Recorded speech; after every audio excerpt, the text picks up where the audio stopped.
जो कल यहाँ पर मारपीट की घटना हुई है वो काफ़ी गंभीर घटना है। दूसरा है अनावश्यक तौर पर इस कॉरिडोर में लोगों को एंट्री नहीं करना है। एफआईआर होगा, पब्लिक न्यूसेंस के तहत एफआईआर होगा और कठोर कानूनी कार्रवाई भी की जाएगी। देखिए, कल रात जो भी कांग्रेस के दो गुटों के बीच हुई पटना हवाई अड्डे के ऊपर, इसके बाद से पटना हवाई अड्डे पर सभी के लिए सख्ती बढ़ गई है।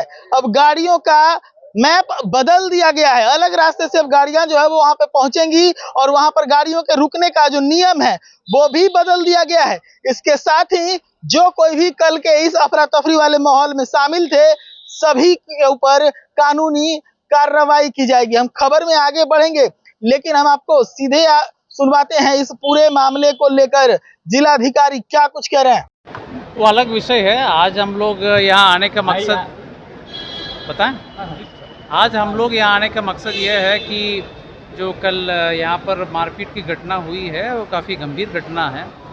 ये एयरपोर्ट में ऐसा नहीं होना चाहिए और इस एरिया को सिक्योर करने के लिए एक योजना बनाई गई है, जिसके तहत सारे गाड़ियाँ जो पार्किंग में लगती है वो वहीं रुक जाएंगे और यहाँ से सामने एक रास्ता दिए जाएंगे, उसमें वो वहाँ जा कर के जा सकते हैं।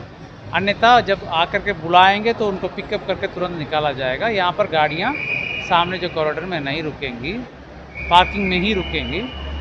दूसरा है अनावश्यक तौर पर इस कॉरिडोर में लोगों को एंट्री नहीं करना है, उसके लिए एक ब्लॉकेड भी किया जाएगा। आपके माध्यम से मैं अनुरोध करता हूँ सब लोग, आप लोगों से भी अनुरोध करूँगा कि जो एक बैरिकेडिंग बनाया जाएगा उसके पीछे रहेंगे और जो वीआईपीज़ के जो कारकेड है उसके लिए भी पार्किंग स्थल रहेगा।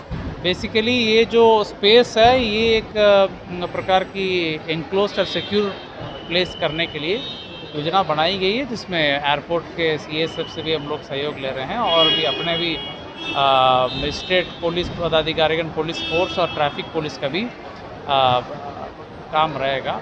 तो ये हम लोगों के लिए काफ़ी सबके लिए महत्वपूर्ण है, क्योंकि इस प्रकार की घटनाएं जो हैं बिहार की जो इमेज है उस पर भी प्रतिकूल प्रभाव पड़ता है, वो ठीक नहीं है।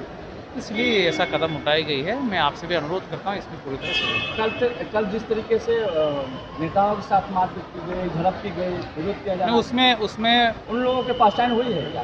कोई एफआईआर वगैरह हुई है? एफआईआर होगा, पब्लिक न्यूसेंस के तहत एफआईआर होगा और कठोर कानूनी कार्रवाई भी की जाएगी। Thank you.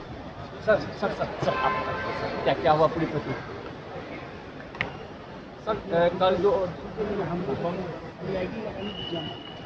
चलो ठीक है, लगा करवाइए आप लोग। सर एक मिनट घटना देखने को एक मिनट। अभी आप सुन रहे थे पटना के जिलाधिकारी को, सीधे तौर पे वो क्या कुछ कह रहे हैं। उन्होंने कहा कि जो कुछ भी हुआ वो पटना हवाई अड्डे पे जो नियम बनाया गया है सुरक्षा के, उसके खिलाफ था।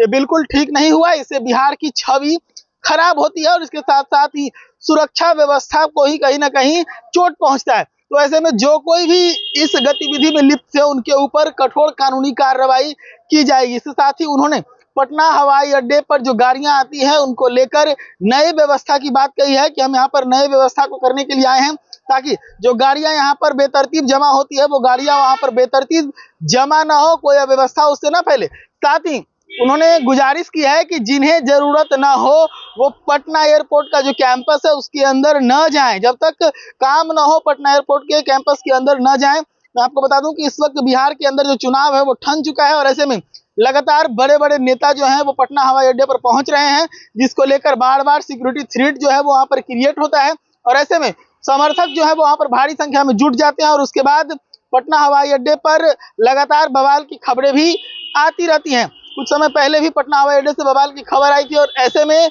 कल रात जब पटना में कांग्रेस के दो गुट आपस में भिड़े, वहां पर मारापीटी हुई, इसकी तस्वीरें हमने आपको पहले भी दिखाई थी और एक बार फिर से हम वो तस्वीरें दिखा रहे हैं कि देखिए कैसे एक कांग्रेस के नेता जो है वो भागते हुए नजर आ रहे हैं और बाकी कांग्रेस के नेता उनके ऊपर हमला करते हुए नजर आ रहे हैं। तो ये तस्वीरें पटना हवाई अड्डा से वायरल हुई थी और उसके बाद जो है ये बड़ी कार्रवाई पटना प्रशासन के द्वारा किया गया है।